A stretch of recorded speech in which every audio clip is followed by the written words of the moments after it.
Hi guys, എൻ്റെയും ആറാട്ടണ്ണൻ്റെയും ഒരു റിലേഷൻഷിപ്പിനെ പറ്റിയാണ് ഞാൻ നിങ്ങളുടെ അടുത്ത് വെളിപ്പെടുത്താൻ പോകുന്നത്. ഒരു ടൈമിൽ ഞങ്ങളെപ്പോഴും ലൈവിന് പോകുമായിരുന്നു. ഞങ്ങൾ ഭയങ്കര ബെസ്റ്റ് ഫ്രണ്ടായിരുന്നു. ഞങ്ങളിങ്ങനെ ചാറ്റ് ചെയ്യുമായിരുന്നു, ഇങ്ങനെ കോൾ ചെയ്യായിരുന്നു, പിന്നെ അപ്ഡേറ്റ് ചെയ്യുമായിരുന്നു അങ്ങോട്ടും ഇങ്ങോട്ടും കാര്യങ്ങളൊക്കെ. സോ പിന്നെ എന്ന് പറഞ്ഞാൽ പിന്നെ ഇയാളിടയ്ക്ക് എന്നെ ഇങ്ങനെ വിളിച്ചുകൊണ്ടിരിക്കും.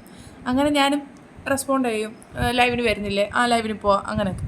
പിന്നെ ഈ അടുത്ത ഒരു ടൈമിൽ കുറച്ച് കോൾസും അയാളുടെ കുറച്ച് കോൾസും പിന്നെ കുറച്ച് വീഡിയോസ് എന്തൊക്കെ വീഡിയോസ് ഒന്നും ഇല്ല, കോൾസ് എന്തൊക്കെയോ ഇറങ്ങി. അങ്ങനെ ഞാനിത് കുറച്ച് ഷോർട്ട് ക്ലിപ്സ് കേട്ട്. അപ്പം ഞാനിത് അയാളെ ക്വസ്റ്റ്യൻ ചെയ്യുന്നത്, ഇതൊക്കെ കറക്റ്റാണോ, സത്യമാണോ, എന്താ അറിയേണ്ടതെന്ന് വിചാരിച്ച് ഞാൻ ചോദിച്ചു. അപ്പോൾ അയാൾ പറഞ്ഞ്, ആൽഫി ഇതൊക്കെ വിശ്വസിക്കുന്നുണ്ടോ, ഇതൊക്കെ ഫേക്കല്ലേ എന്നൊക്കെ പറഞ്ഞിട്ട് കുറേ പറഞ്ഞു. അപ്പം ഞാൻ പറഞ്ഞു, ചോറുന്നവർക്കറിയാം ഇതൊക്കെ സത്യമാണെന്ന്. അതിനുശേഷം ഞാനിത് ക്വസ്റ്റ്യൻ ചെയ്ത്. അപ്പോൾ അയാൾ പെട്ടെന്ന് ഒഫൻഡഡായി. എന്തിനിങ്ങനെ ചെയ്യുന്നത്, ഇനി എൻ്റെ കൂടെ ലൈവിന് വരൂലേ എന്നൊക്കെ പറഞ്ഞിട്ട്. ആൾ ഒരു ഗേൾസും ഒക്കെ അയാളോട് നമ്മളെങ്ങനെ അപ്രോച്ച് ചെയ്യുന്ന അതേ രീതിയിൽ പോലിരിക്കും അയാൾ ഇങ്ങോട്ട് തിരിച്ച് റെസ്പോണ്ട് ചെയ്യുന്ന രീതി. അങ്ങനെ നല്ലൊരു മനുഷ്യനായിരുന്നു, പക്ഷേ ഫുള്ള് അപരാധങ്ങളാണ് കാണിച്ചുകൊണ്ടിരിക്കുന്നത്. അത് പറയാതിരിക്കാൻ പറ്റും. അങ്ങനെ ലാസ്റ്റ് ലൈവിന് ഞാൻ ലൈവിന് വരുന്നില്ല, എൻ്റെ ഫ്രണ്ട്സ് എന്നെ എങ്ങനെ ഊക്കുന്നതെന്നൊക്കെ പറഞ്ഞപ്പോൾ അയാൾക്ക് പെട്ടെന്ന് നല്ല വിഷമമായി.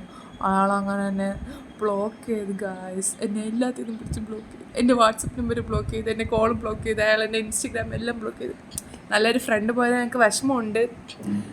കുഴപ്പമില്ല, ഇനി ആരെങ്കിലുമൊക്കെ വരുമായിരിക്കും.